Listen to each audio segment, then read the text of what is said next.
Yang serem terakhir weh. Jadi biar salahnya masuk kan.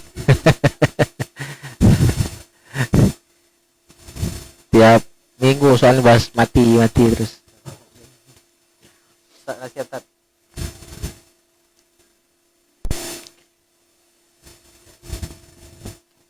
Bismillahirrahmanirrahim.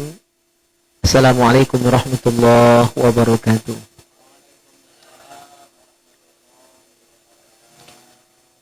Alhamdulillahi rabbil alamin. Wassalatu wassalamu ala ashrafil anbiya wal mursalin Sayyidina wa maulana Muhammad wa ala alihi wa sahbihi ajma'in, amma ba'd. Jamaah yang mulia, alhamdulillah syukur atas rahmat Allah subhanahu wa ta'ala, hidayahnya, ma'unahnya, kita bisa bersilaturahim pada malam hari ini, melanjutkan cawisan rutin kita setiap malam Sabtu ba'dal maghrib. InsyaAllah mudah-mudahan dengan senantiasa istiqomah beribadah, istiqomah belajar, harapan kita, niat kita semoga iman dan ketakwaan kita makin meningkat kualitasnya, sehingga dengan keimanan yang makin mantap dan istiqomah kita berharap semoga Allah mengampuni kita, Allah merahmati kita dan meridhai kita semua. Amin ya rabbal alamin. Salawat dan salam semoga senantiasa tercurah limpahkan ke hariban junjungan kita Nabi Muhammad sallallahu alaihi wasallam serta keluarga, sahabat dan pengikut beliau. Jamaah yang mulia, kita lanjutkan bahasan fikih terlebih dahulu. Kitab Ad-Durusul Fiqhiyah halaman 27, masih di bahasan furudus shalah, kewajiban-kewajiban dalam salat atau rukun-rukun salat. Dari 17 rukun salat versi kitab ini, atau 13 yang biasa kita kenal, itu hanya perbedaan istilah tapi isinya sama. Sudah kita bahas terakhir minggu lalu kalau tidak salah.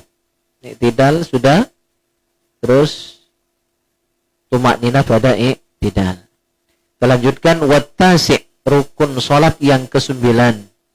As-sujudu wa huwa wad'ur rukbatain wa butuni asabi'il yadain wal rijlain wal jabhah. Yang ke-9 rukun salat adalah sujud. Ya. Sujud itu berarti meletakkan 7 anggota sujud pada ketika sujud. 7 anggota sujud. 1, kening. Hidung tidak masuk. Ya, yang wajib nempel di tempat sujud adalah kening. Hidung ini hanya diikut sertakan. Kalau menurut ulama Syafi'iyah, hidung ini hanya sunnah. Jadi kalau hidung tidak meluk sujud, sholat tetap sah.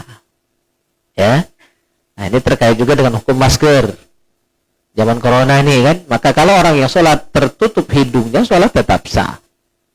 Ya, tidak batal. Karena anggota sujud adalah kening. Nah, yang jadi masalah kalau kening tertutup, mukenanya, fecinya, ya ini modelnya, oh ini. Kalau begini peci ya jelas tidak sah, karena yang sujud bukan kening, ujung peci. Ya, ibu-ibu telekongan, mukenahnya nutup kening, itu tidak sah. Ya, itu. Areal kening itu mana? Nah, kita harus tahu batasan kening itu apa. Kening itu adalah mulai tempat tumbuhnya rambut secara normal, itu. Ya, kening itu. Tempat tumbuh rambut secara normal. Berarti ada yang tak normal, yang lalas itu tak normal lagi. Kalau lalas kan ke tengah itu, bukan dari situ. Jadi sujud itu bukan nganu kepala, bukan. Dari tempat tumbuh rambut. Nah, normal ya. Ini, itu kening. Sampai ini apa namanya? Alis.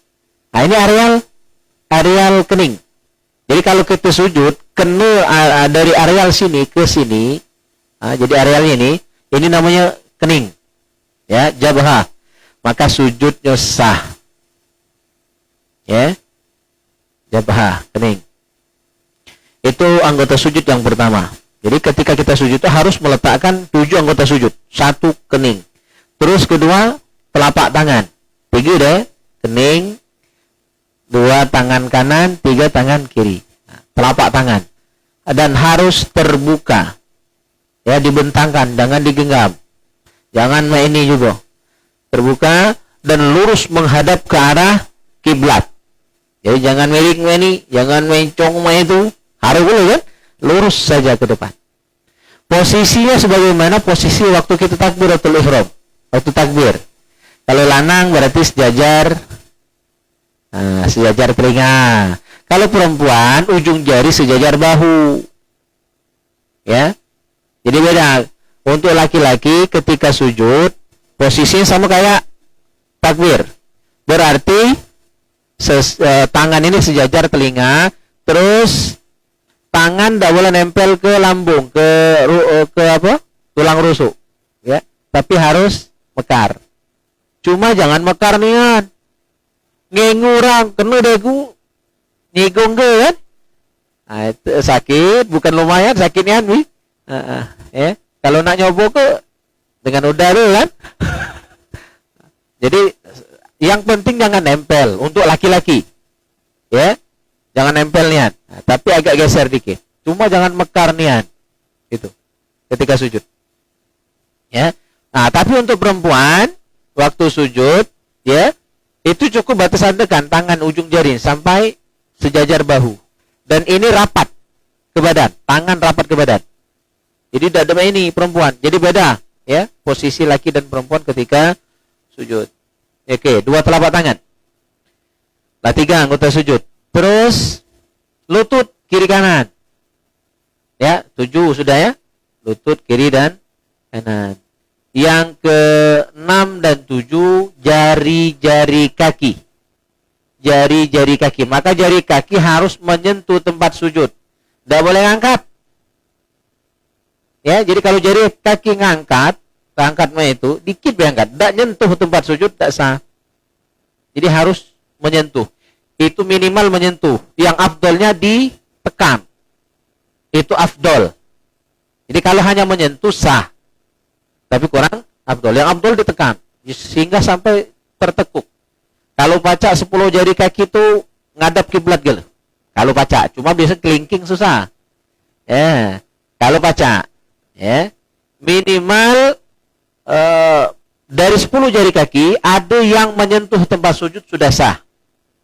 Ya. Sulit untuk ke 10 jari sulit. Ya. Kalau satu pun jari kaki tidak menyentuh tempat sujud, ya, artinya terangkat jari kakinya, ya. Cantu berarti juga. Tidak di jalan lantai, tidak menyentuh tempat sujud, maka sujudnya tidak sah. Nah, itulah 7 anggota sujud. Kening berarti harus terbuka. Kedua telapak tangan, ya, lutut kiri kanan dan jari kaki, batin jari kaki, bagian dalam jari kaki. Maka kalau pun menyentuh tapi tertekuk seperti itu, ya, maka itu masih masalah, ya. Jadi harus batin telapak, batin jari kaki, berarti yang bagian bawahnya itu yang harus menyentuh. Maka kalau ngelepornya itu, ya, ada yang model itu, nah, maka ya masih masalah, ya, tidak sah sujudnya. Itu sujud. Nah, dalam sujud ada bacaan yang sunnah yaitu subhana rabbiyal azim, subhana rabbiyal a'la wa bihamdi. Ada 2 versi, boleh sampai subhana rabbiyal a'la saja boleh, atau pakai wa bihamdi juga boleh. Ya. Tak berbacain juga sah karena bacaan itu sunnah. Jadi walaupun tidak membaca, sholatnya tetap sah. Karena hukum bacaan tasbih pada waktu sujud adalah sunnah. Tidak wajib. Cuma kalau sengaja meninggalkan berarti makruh. Kalau makruh rugi, sholatnya sah tapi tidak dapat pahala. Dan sunnah juga dalam sujud memperbanyak doa. Ya, memperbanyak doa. Itu sunnah dalam sujud. Kalau doanya pakai bahasa Arab boleh, walaupun agak terdengar. Tapi kalau doanya dalam bahasa selain bahasa Arab, maka cukup dalam hati. Ya, doa dalam sujud tadi. Nah, wabil khusus lebih ditekankan di sujud yang terakhir. Kalau nak sholat dewe, terserahlah nak panjang-panjang sujudnya. Cuma kalau berjamaah, baik imam ataupun makmum, jangan terlalu kontras. Kadang-kadang saya perhatikan ada makmum kepanjangan, imam lah nak salam, masih sujud. Oleh banyak pintaan tadi kan, itu berlebihan, ya. Atau imam terlalu panjang, ya. Batas lamanya imam itu membaca tasbih, ruku dan sujud maksimal 11 kali. Lebih dari situ nyiksa makmum, yang sakit kepala, yang buntu, yang pening, yang darah tinggi, itu akan tersiksa. Jadi kata ulama dianjurkan, kan minimal sekali baca tasbih itu, maksimal 11 kali. Nah untuk imam ketika sholat berjamaah pilih pertengahan, jangan pakai standar maksimal, jangan pakai yang minimal, sedang-sedang baik. Berarti antara 5 sampai 7 itu sedanglah. Imam sujudnya sampai 7 kali baca tasbih, itu sedang. Walaupun bagi yang tak biasa lah lama itu. Ya, kita yang biasa 3 kan, pening malah sudah. Jadi sedang-sedang saja, kelamaan. Jangan sampai kelamaan. Terus yang ke-10, wal 'ashir at-tuma'ninatu fihi. Tuma'nina pada waktu sujud. Jadi ada 4 rukun salat yang harus ada tuma'nina, masih ingat? Ruku, i'tidal, apa lagi? Sujud. Terus duduk antara 2 sujud. Nah, 4 rukun ini wajib ada tuma'nina. Berarti tidak boleh cepat niat. Tidak boleh gerasa gerusu, tenang sedikit. Maka biar bisa tuma'nina, jangan pakai tasbih minimalis. Mana tasbih minimalis itu? Cuma sekali mecu. Itu pas-pasan. Minimal 3 kali, itu sudah sempurna. Insya Allah kalau sudah 3 kali baca tasbih, pasti sudah masuk tuma'nina. Ya, yang tidak tuma'nina itu yang mana? Baca tasbih sekalipun tak sempat, saking cepatnya. Allahu Akbar, sami Allahu liman hamidah. Allahu Akbar, Allahu Akbar, Allahu Akbar. Kata tuma'nina itu. Ya. Jadi tuma'nina itu bukan tidak harus baca tasbih. Sebutan tuma'nina itu adalah lamanya kita melaksanakan 4 rukun tadi. Selama ukuran minimal membaca tasbih sekali. Walaupun tak maju. Jadi asal lamanya tasbih gitu, lamanya kita sujud itu seukuran lamanya membaca tasbih sekali, itu sudah tuma'nina. Berapa detik baca subhanallah tuh? Cuma 3 detik kan ya. Subhanallah. Tak sampai 3 detik malahan. Nah, itu sudah tuma'nina. Tapi biar sempurna tuma'ninanya minimal baca tasbih 3 kali. Baik dibaca ataupun tidak dibaca, asal sujudnya kita selama membaca tasbih 3 kali, jelas sudah ada tuma'ninanya. Intinya jangan cepat niat. Kalau cepat pasti tidak tuma'ninah. Yang ke-11, rukun salat yang ke-11 dari 17 rukun salat, wal 11 al-julus bainas sajdatain. Duduk antara 2 sujud. Jadi duduk antara 2 sujud itu wajib.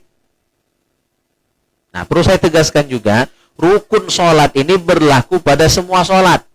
Jangan sampai ada pemahaman bahwa hanya berlaku pada sholat wajib 5 waktu, baik. Tidak ya. Jadi seluruh rukun sholat yang 17 ini berlaku pada seluruh sholat.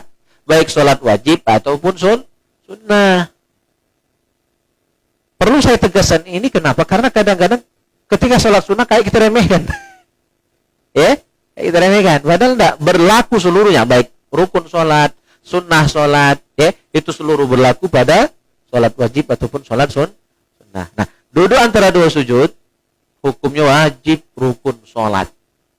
Ya, termasuk rukun sholat. Dan cara duduknya adalah secara iftirash. Iftirash itu duduk tahiyat awal, cara duduknya. Nah, jadi harap dibedakan 2 hal. Duduk antara 2 sujud hukumnya wajib. Duduknya wajib. Caranya menggunakan duduk iftirash itu sunat.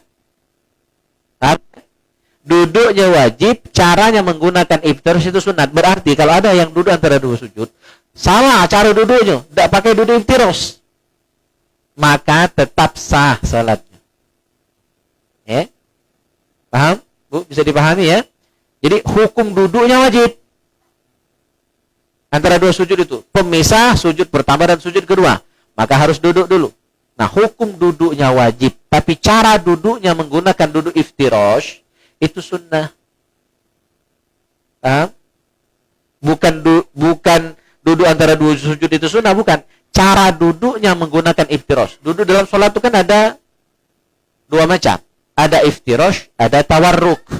Duduk iftirash itu duduk tahiyat awal, duduk tawarruk itu duduk tahiyat akhir. Nah, seandainya salah, dia ini seharusnya duduk antara 2 sujud itu pakai iftirash, tapi pelaju. Ya, Telaju. Duduk tawarruk. Salah kan duduknya tuh?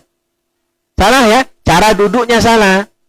Tapi dia sudah duduk, berarti sudah melaksanakan rukun. Sholatnya tetap sah, tapi makruh. Salah duduknya itu makruh, tapi tidak batal. Nah, mana kalau terlanjur salah seperti itu? Seharusnya duduk antara dua sujud pakai iftirosh, tapi dia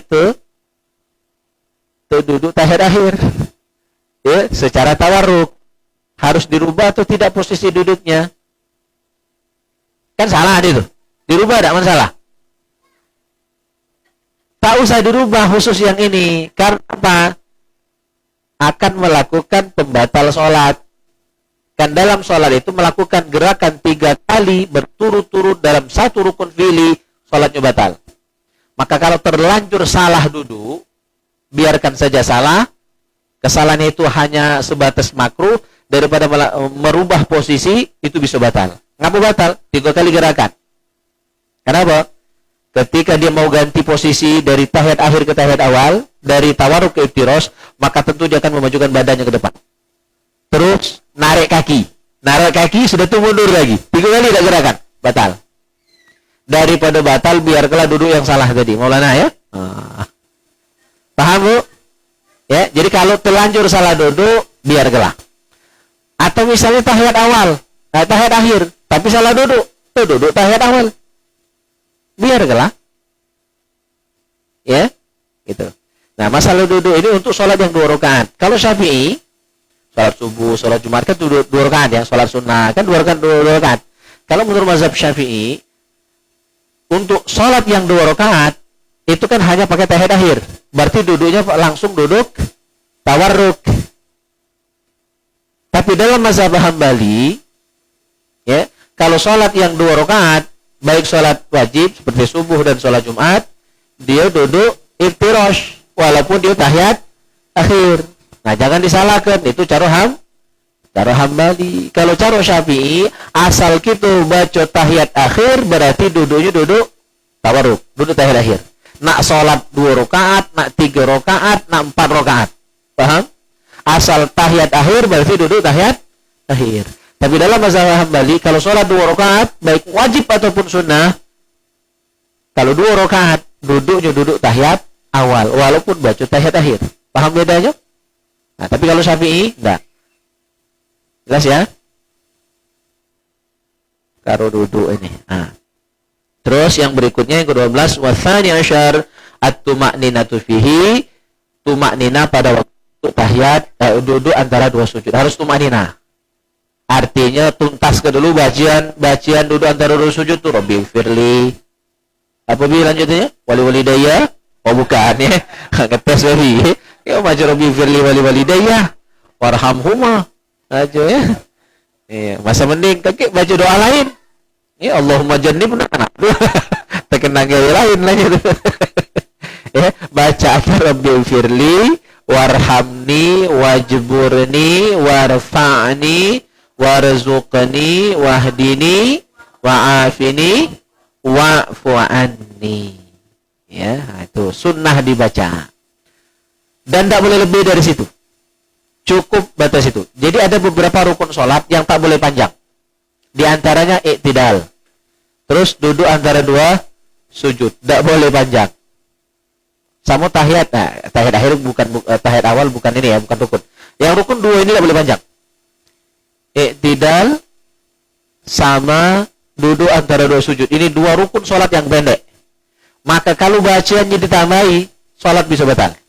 Nah, kurang panjang Rabbi firli itu, tambah doa tahlil, batal sholatnya. Ya, karena duduk antara 2 sujud tidak boleh kepanjangan, karena dia hanya pemisah. Hanya pemisah antara 2 sujud. Jadi kalau ditambahi lebih panjang dari doa Rabbi firli warhamni dan seterusnya tadi, sholatnya batal. Sholatnya batal. Ya. Demikian juga i'tidal. Orang panjang baca Rabbana lakal hamdu mil'us samawati wa mil'ul ardi wa mil'u ma syi'ta min syai'in ba'du. Kurang panjang. Tambahi doa selamat. Masih kurang puas, tambahi doa tolak balak. Masih kurang puas, tambahi doa yang panjang-panjang tadi kan. Batal. Kecuali doa kunut. Ya, kecuali tambahan itu adalah doa kunut. Itu lain cerita, pengecualian. Tapi dalam iktidal biasa, yang tidak membaca doa kunut, doanya hanya sebatas doa yang diajarkan, tidak boleh ditambah. Kecuali sujud, ruku. Nah, yang boleh panjang tuh 3 dalam rukun sholat itu. Berdiri boleh panjang, sepanjangnya, selamanya. Asal tahan, 30 juz 1 rakaat, lajulah, mana hafal. Dan tahan. Kalau tahan kan? Nah, itu, jadi berdiri boleh panjang. Ya. Yang kedua, cuma panjang bukan panjang be, ada ayat yang dibaca. Tegak be lama minta kata ke ya, minta kata ke hafal Quran kan. Jadi dirinya panjang. Cukup be levelnya. Nah, ruku boleh lama ruku. Ruku boleh lama, setahannya. Asal jangan ucol pinggang tuh kan. Oh, ya. Terus sujud boleh lama. Sujud boleh lama. Nah, 3 rukun inilah yang boleh panjang. 2 tadi tidak boleh panjang. Ya. Tahiyat akhir juga tidak boleh panjang. Maksimal tahiyat akhir plus doa, nah itu yang ditempel di depan itu. 3 macam doa itu. Hanya sebatas itu. Kalau ditambah doa tahlil, tahiyat akhirnya batal. Tahiyat akhir batal, batal sembahyang. Jadi kita harus tahu batasan-batasan. Mana wajib, mana sunnah, mana makruh, mana batal ke. Nah, itulah guna belajar fikih itu. Mempelajari batasan antara boleh dengan tidak boleh. Baik, kita bahas 12 rukun sholat. Sampai di sini ada yang ditanyakan? Silakan. Biar mudah ingat dikit-dikit be. Waalaikumsalam. Ya.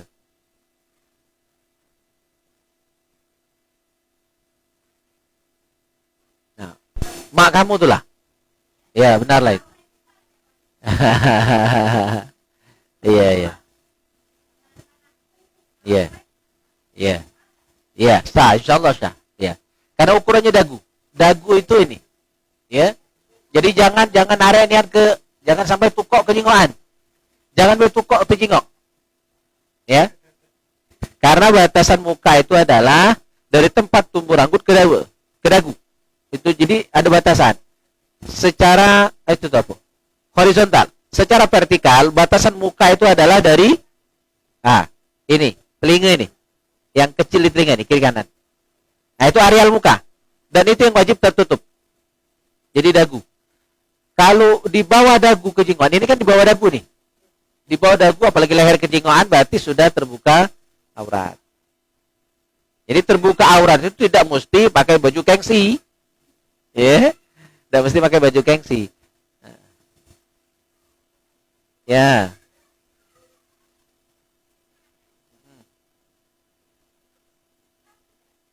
Ya. Ya. Ya. Ya, sujud itu harus ke tempat sujud.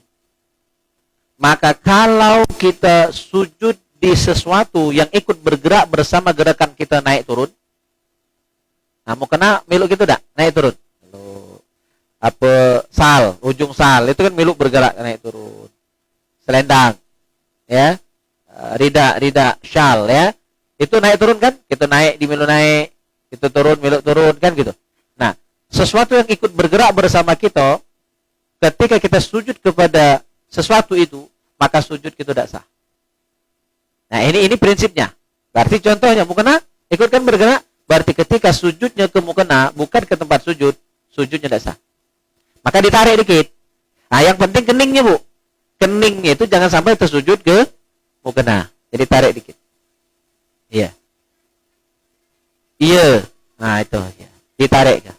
Jadi jangan sampai nutupi tempat ujung sejadah kita tempat kita sujud. Iya, begitu. Tarik dikit. Iya. Iya, ya. Kalau yang sudah, biarlah sudah. Ya, berikutnya ke depannya. Nah.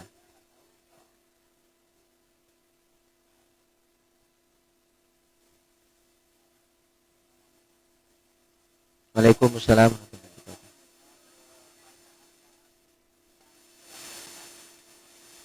Mana?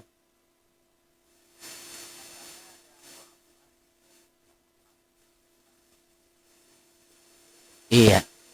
Itu yang ribet-ribet seperti itu biasanya wong salafi itulah. Terus terang saya bilang ya, kalau kita tidak masalah. Karena doa itu ya ada yang warid langsung dari Nabi. Terus ya ada ijtihad ulama ditambah. Itu udah jadi masalah. Namanya doa. Ya. Dan sudah banyak dalilnya kalau tidak disebut. Jadi kita yang awam ini meluk baik tinggal. Jadi memang makanya saya sering katakan misalnya doa kunut. Di doa kunut yang terakhir sebelum disirkan itu wakina syarru ma qadait. Itu kan yang dari Nabi. Nah, tapi oleh ulama ditambah wakina birahmatika. Kalimat birahmatika itu tambahan. Ya. Dan ulama tidak menganggap itu masalah. Kecuali orang yang kurang wawasan, bacaan cuma sikok 2 kitab, yang mudah-mudah menyalahkan. Jadi bagi kita tidak jadi masalah. Ya. Cuma orang yang cenderung mengatakan bid'ah dikit-dikit bid'ah, ya bid'ah gala akhirnya. Itu jadi masalah. Ya. Nak makai itu silakan. Maka saya dua-duanya dipakai. Kadang misal doa kunut, kadang saya pakai wakina syarru ma qadait. Ya, untuk menunjukkan bolehnya pakai yang itu. Karena itulah yang dari Nabi. Terkadang saya pakai wakina bi rahmatika syarru ma qadait. Karena saya mengikuti ulama yang mengajarkan itu. Jadi kita tidak membuang salah satunya, dua-duanya kita pakai, cuma digilirkan. Kadang pakai wakina bi rahmatika syarru ma qadait, kadang hanya pakai wakina syarru ma qadait. Ya. Jadi kalau kita enggak ribet, nak pakai payung tidak sudah. Cuma jangan sampai bilang langsung sesat, salah, bid'ah, masuk neraka. Nah itu yang kita kadang-kadang muak juga dengan ungkapan-ungkapan seperti itu. Seolah-olah dia yang megang kunci surga. Ya. Itu kan memang baru viral beberapa waktu yang lalu dan sudah saya jawab juga di Facebook. Ya, tambahan wa'fu anni itu yang dipermasalahkan. Karena dia ngecek di hadis, tidak kati di hadis. Itu tambahan dari ulama. Dan ulama tentu menambah itu bukan karena nafsunya. Tapi tentu ada pertimbangan-pertimbangan yang kita orang awam tidak wajib tahu dalil. Akan memberatkan. Ibu-ibu kalau saya kasih tahu, ini dalil majid usoli, hafalkan dalilnya, firmannya, hadisnya, kan berat. Kita yang awam cukup tahu masaknya baik. Dalil itu urusan ulama. Ya, nah, tinggal percaya tak kita dengan ulama. Kan Al-Quran memerintahkan fas'alu ahla dzikri in kuntum la ta'lamun. Bertanyalah kepada ahli zikir. Ahli zikir itu maksudnya ulama. Kalau kamu tidak tahu. Ya, jadi untuk orang awam kita yang murid-murid ulama cukup bertanya dengan guru, diterangkan selesai. Percaya payu tidak sudah, ngamalkan payu tidak sudah. Ya, gitu. Kita tidak wajib tahu dalil. Kita tidak wajib tahu dalil. Dan karena itu memberatkan orang awam. Semayang lagi jarang. Suruh ngapal dalil pula. Ya. Memberatkan orang berat itu. Jadi kita harus tahu makom masing-masing. Ya, ulama tugasnya ngapal dalil, nyari dalil, nerangke dalil kan gitu. Tugas kita ibarat yang baca masak, yang tak baca masak, tak usah nyoba masak, gek mentah, gek tak lemak, makan baiklah. Ya, tak usah banyak protes pula waktu makan. Makan baik, mumpung dihidang ke. Untung dimasak ke kan. Ya. Ibaratnya begitu, ya. Jadi kita tidak ribet, nak makai bayu tidak sudah. Nah, sekarang ini seperti ada beberapa kawan-kawan kita, ya, orang Islam inilah, dulur kita inilah, yang mengarahkan orang awam harus tahu dalil gitu. Itu memberatkan. Sama cak budak kecil, suruh, ya lah belajar filsafat, lah belajar ngapal-ngapal dalil, udah, ya, dia makomnya beda-beda, ya, tidak bisa disamakan antara orang awam dengan ulama. Nah, kita harus tahu batasan kita masing-masing, ya.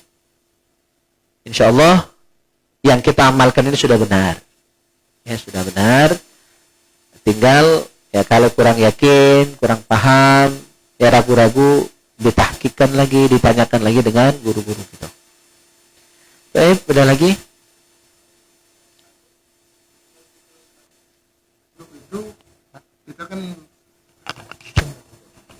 Kita kan sudah dari dalam masjid kan. Nah, kita ulang wudu. Nah, kita nak sholat wudu boleh tak itu kira-kira? Ya. Ya. Boleh. Ya. Karena sholat sunnah wudu itu setelah wudu. Jadi dia tidak dikelang oleh sholat lain. Kecuali kita wudu dari rumah, datang ke masjid, ya langsung tahiyatul masjid. Kalau kita dari masjid, wudu tadi batal, terus wudu lagi, masuk lagi ke masjid, ya boleh. Boleh. Langsung sholat sholat sunnah wudu. Nah ini yang kedua Pak Ustadz, kita tuh sholat tahajud. Tapi sholat tahajud kita itu menggunakan ayat pendek kan, banyak rakaatnya. Tapi kalau ayat panjang dikit. Ya. Nah, yang mana yang bagus tuh Pak Ustadz? Bagus sekali. Tapi kalau waktunya mepet kan? Ya, itu karena sesuai kemampuan. Itu solusi. Maka cerita sholat tarawih misalnya, ya, awal-awal tarawih dalam kitab Al-Mawsu'ah Al-Fiqhiyah disebutkan itu awalnya 8. Ya, pada masa Umar tuh awalnya 8 rakaat. Tetapi sholat tarawihnya sampai waktu sahur. Dari sudah isya sampai waktu sahur. Kira-kira dari jam 8 sampai jam 4. Ya, saya perbandingan. Ya. Ya. Ya. Saya akan ke situ. Cuma saya kasih riwayatnya dulu. Ya, perbandingan. Jadi sholat tarawih dulu itu 8 rakaat, tapi yang dibaca adalah ya itu bejus-jus. Sehingga sholat tarawihnya sampai sahabat tuh ngantuk-ngantuk, khawatir tidak sempat makan sahur saking lamanya, dan rakaatnya dikit, cuma 8. Karena itu berat, oleh Umar bin Khattab ini tarawih pada masa Umar ya. Kalau pada masa Nabi itu tidak ada riwayat yang menjelaskan tentang jumlah rakaatnya, kata Ibnu Abdul Bar. Nah, terus akhirnya diganti, ya, ditambah rakaat, dikurangi ayat, gitu, ya. Ya, akhirnya rakaatnya ditambah jadi 20, sehingga bacaan per rakaat tidak sepanjang yang 8 tadi. Hanya separuhnya, bahkan hanya seperempatnya. Nah, berdasarkan hadis itu, ya, ulama berkesimpulan, kalau nak sholat sunat itu ayatnya panjang, rakaatnya dikit. Misalnya, Utsman bin Affan, witirnya hanya 1 rakaat, tapi khatam Al-Quran 30 juz. Nah, itu cara Utsman bin Affan. Nak nurut Pak yuk? Man hafal. Ngomong tadi ini tuh ya. Ya. Jadi sedikit rakaat, banyak ayat. Itu Utsman. Ya. Nah, gitu. Kalau tidak sanggup, banyak rakaat, nah, ayatnya boleh sesuai kemampuan. Jadi artinya takwa itu sesuai kemampuan. Ya. Tidak baca anak nurut Umar, tidak baca anak nurut Utsman bin Affan, tidak baca. Beda makom. Lagi nak nurut Nabi, tambah jauh, ya. Jadi sesuai kemampuan, yang penting dilaksanakan. Dan jangan sampai gara-gara memaksakan ibadah tadi akhirnya suatu saat jadi bosan. Maka itu keliru. Karena terlalu memaksakan diri akhirnya timbul kejenuhan. Nah, jangan sampai kita jenuh dari ibadah tadi karena terlalu memaksakan diri. Maka sesuai kemampuan saja. Ya. Sesuai kemampuan. Malah jenuh ngobak lagi, malak. Pak sembahyang nian, nah itu yang bahaya. Kan orang malak kan, kesel, malak, bosan. Nah, kalau itu muncul, bahaya. Ya, itu.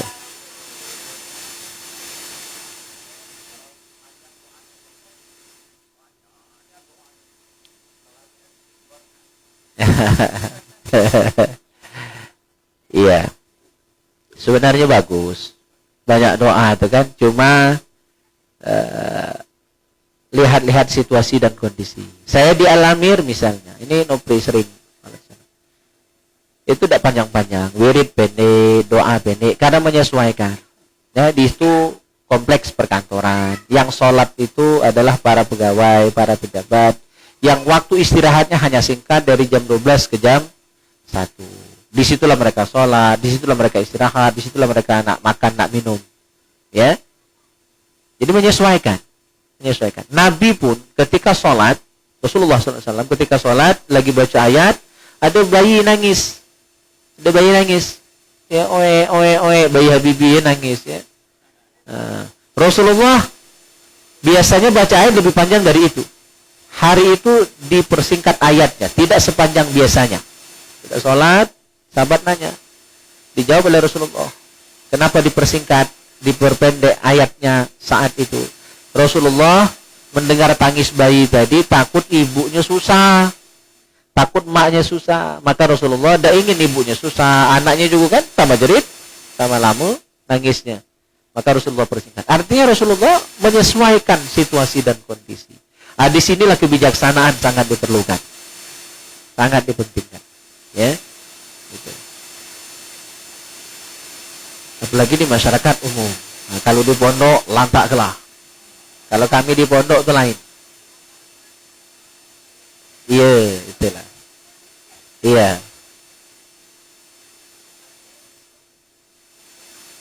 Jadi pilih waktu-waktu. Nah, kalau misalnya di Al-Amir, ini saya contohkan saya saja. Ya, kalau orang lain gak tersinggung, ya kan? Kalau maghrib sama subuh agak panjang wirid. Ya, agak panjang, tak panjang nian tidak. Cuma kalau nak nuruti nian, yo panjang sebenarnya. Wirid subuh itu kalau nak nuruti anjuran yang semua itu sampai matahari terbit. Nah itu daripada timbul fitnah, ya jangan sampai wiridnya tinggal, doanya tinggal, maka kita ambil pertengahan. Gitu, ya.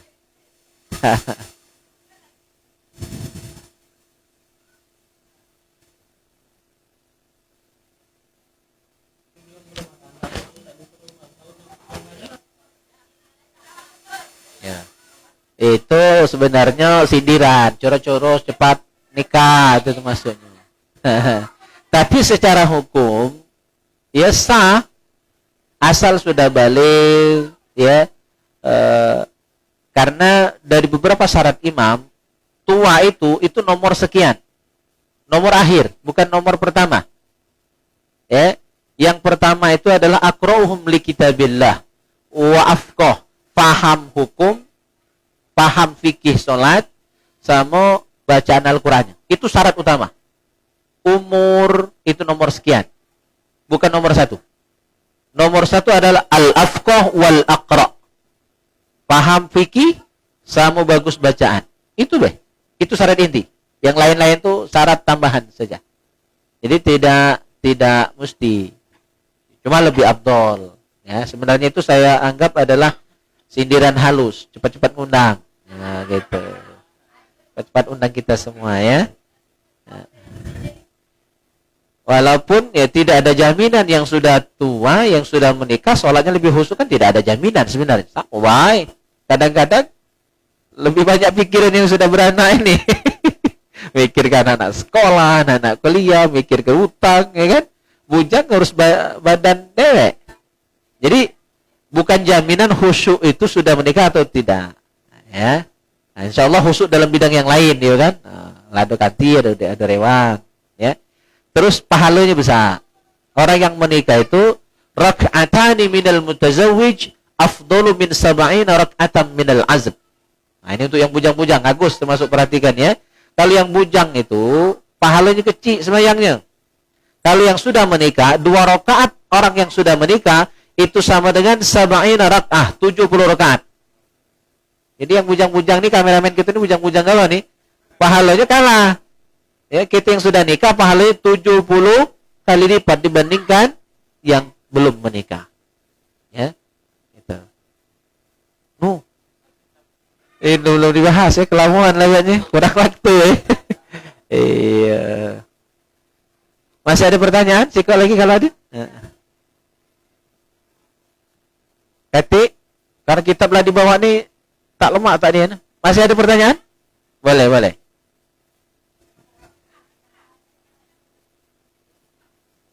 Ya, kita belum. Tak apa-apa, telat dikit.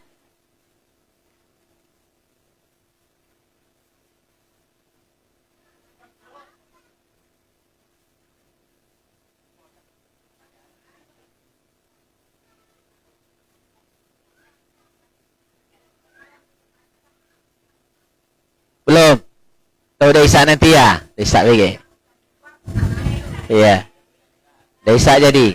Kita karena kitab telah dibawa ni jangan tak metal hajat. Baca. Cuma dak diuraikan baca be ya.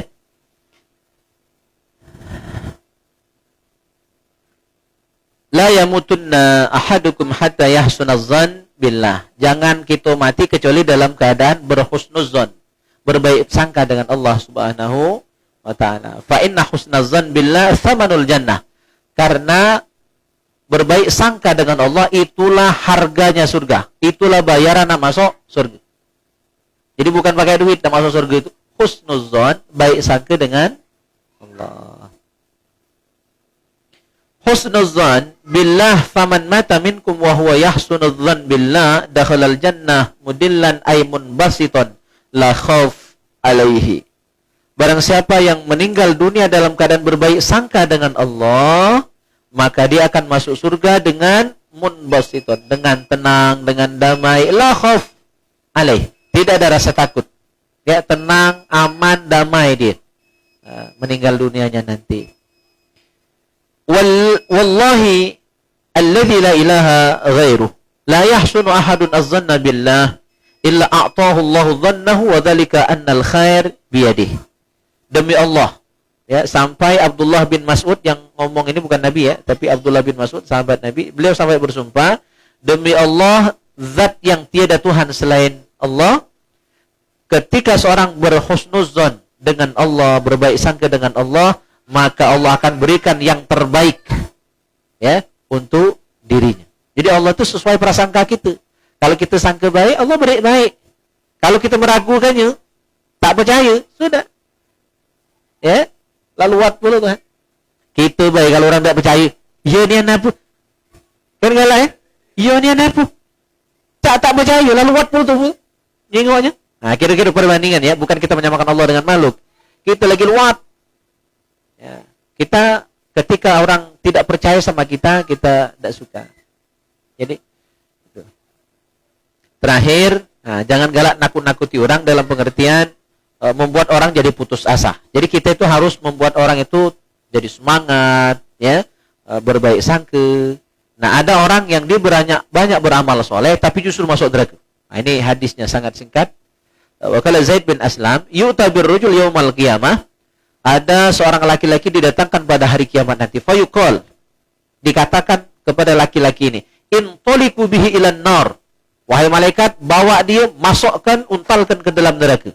Fayaqul, laki-laki tadi membantah. Ya Rabb, fa'ina salati wa siyami. Wahai Tuhan, di mana salatku selama ini? Di mana puasaku selama ini? Jadi dia ini ahli ibadat. Tapi oleh Allah disuruh masuk neraka. Nauzubillah. Fayaqulullahu ta'ala, Allah berfirman. Apa alasan dia dimasukkan ke neraka? Padahal rajin semayang, rajin puasa. Al-yawma an aqnatuka min rahmati. Hari ini aku akan membuatmu putus asa dari rahmatku, kata Allah. Kenapa? Kama kunta taqnatu ibadi min rahmati. Karena dulu waktu di dunia engkau membuat hamba-hambaku putus asa dari rahmatku. Misalnya ada orang nak taubat, tunggu takuti. Tak diterima taubat kau. Nah, itu contohnya. Dosa kau tu banyak nian. Tiada maaf bagimu. Itu membuat orang lain putus asa. Seharusnya diberi jalan. Man kau nak taubat, main ini caranya. Dibimbing, diajari. Ya, diajak meluk cawisan. Ya. Nah, itu caranya. Jangan dibuat putus asa. Telokaknya kau tu. Membuat orang putus asa. Nah, membuat orang putus asa dari rahmat Allah di dunia, di akhirat kage nemu hal dia. Dibuat Allah putus asa pun. Ya, nauzubillah min dzalik. Maka mudah-mudahan kita bisa berhusnuzan setiap saat, setiap waktu, terlebih lagi ketika ajal menjemput kita, banyak-banyak baik sangka. Ya, banyak-banyak berhusnuzan dengan Allah Subhanahu wa taala. Semoga ketika tiba waktunya nanti ajal kita semua, Allah wafatkan kita dalam keadaan husnul khatimah. Amin ya rabbal alamin. Kita akhiri dengan doa kafaratul majlis. Subhanakallahumma bihamdika asyhadu an la ilaha illa anta astaghfiruka wa atubu ilaik. Wassalamualaikum warahmatullahi wabarakatuh.